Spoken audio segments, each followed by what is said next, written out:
नाशिकच्या म्हसरूळ परिसरात वन विभागाच्या वतीने कार्यान्वित करण्यात आलेल्या वन्यजीव उपचार केंद्रात सध्या बिबट्यांसह विविध वन्य प्राण्यांवर उपचार सुरू आहेत.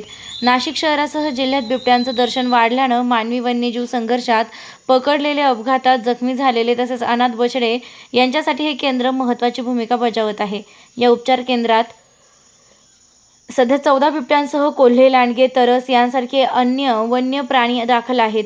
वन विभागाच्या सहकार्यानं रेस्क्यू या स्वयंसेवी संस्थेमार्फत या प्राण्यांवर 24 तास औषधोपचार व देखभाल केली जाते. केंद्रात पशुवैद्यकीय अधिकारी, अतिदक्षता विभाग आणि शल्यचिकित्सागृहासह आवश्यक सुविधा उपलब्ध आहेत.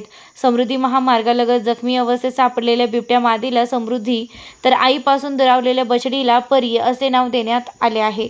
या वन्यजीव उपचार केंद्राची पाहणी आज जिल्हाधिकारी आयुष प्रसाद यांनी केली आहे. यावेळी उपवन संरक्षक राकेश सेपट, सिद्धेश सावर्डेकर तसेच रेस्क्यू संस्थेचे सदस्य उपस्थित होते.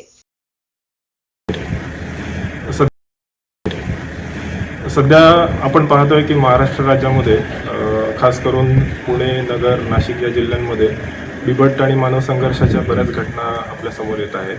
काही ठिकाणी हल्ले होत आहेत, काही ठिकाणी गावांमध्ये, शहरांमध्ये सुद्धा बिबट्याचं आपल्याला येणं जाणं आढळून येत आहे. आणि एकूणच लोकांमध्ये थोडीशी त्या साहजिकतेने त्याबद्दल भीती आहे किंवा त्याबद्दलचे काही समजुती आहेत की नेमका बिबट्याचा हा अचानक कसं काय एवढा प्रॉब्लेम आपल्या समोर यायला लागला.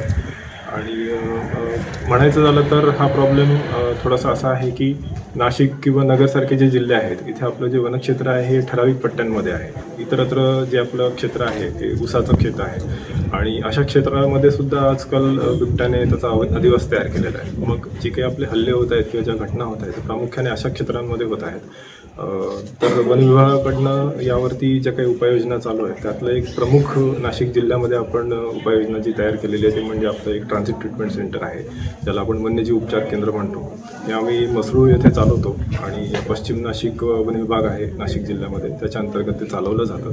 यामध्ये आपलं सहकार्य किंवा आपलं हे सेंटर चालवण्यामध्ये आमचं रेस्क्यू ही संस्था आहे पुण्याची, त्यांच्यासोबत आम्ही MOU केलेला आहे. सो आम्ही त्यांची एक्सपर्टीज आणि वन विभागाचे कर्मचारी असं मिळून हे दोन्ही मिळून हे सेंटर चालवलं जातं. तर या सेंटरमध्ये मुख्य उद्देश असा आहे की आपले जे काही वन्यजीव आहेत आणि त्यांच्यावरती वेळोवेळी काही वेळेला अपघात होत असतात, काही वेळेला त्यांची इंजुरी होत असते, तर त्यांच्यावरती बचाव किंवा उपचार करण्याकरता आपल्याकडे सुविधा पूर्वी नव्हती. तर ती सुविधा आपण हळूहळू निर्माण केली आणि त्याचं एक मोठं सेंटर म्हणून आपण म्हसरूळ येथे तयार केलं. त्याच्यामध्ये आमच्याकडे इथं प्रॉपर एक ICU आहे, ऑपरेशन थिएटर आहे. त्या प्राण्यांना त्यांच्यावर उपचार केल्यानंतर त्यांना ठेवण्यासाठी एन्क्लोजर्स आहेत. लेपर्ड्ससाठी म्हटलं तर आपण त्यांच्यासाठी दिवसा ठेवण्याची केजेस आहेत आणि रात्री ठेवण्यासाठी पण त्यांची जागा आहे. त्यानंतर बऱ्याच वेळेला आपल्याला शहरी भागातून विशेषतः पक्ष्यांच्या बाबतीत माहिती मिळत असते की बरेचसे पक्षी उपचाराकरता किंवा जखमी झालेले आहेत. मग त्यांना देखील या सेंटरवरती आपले नागरिक घेऊन येत असतात, त्यांची ट्रीटमेंट केली जाते. त्यांना जोपर्यंत त्यांची उडण्याची क्षमता तयार होत नाही तोपर्यंत त्यांची देखभाल केली जाते आणि मग त्यांना नैसर्गिकरित्या त्यांना पुन्हा त्यांच्या अधिवासात सोडलं देखील जातं.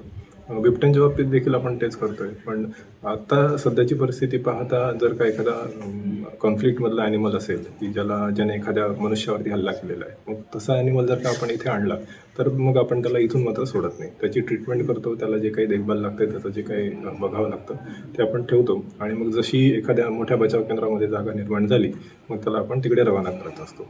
तर अशा पद्धतीने आपलं हे सेंटर चालतं आहे आणि जिल्हा प्रशासनाच्या मदतीने आम्ही हे सेंटर चालवत असतो. याचं एक्सपेन्शनचं देखील आम्ही प्लॅनिंग केलेलं आहे आणि येणाऱ्या काळामध्ये हे सेंटर आपलं चांगलं एक्सलन्सचं सेंटर होईल असं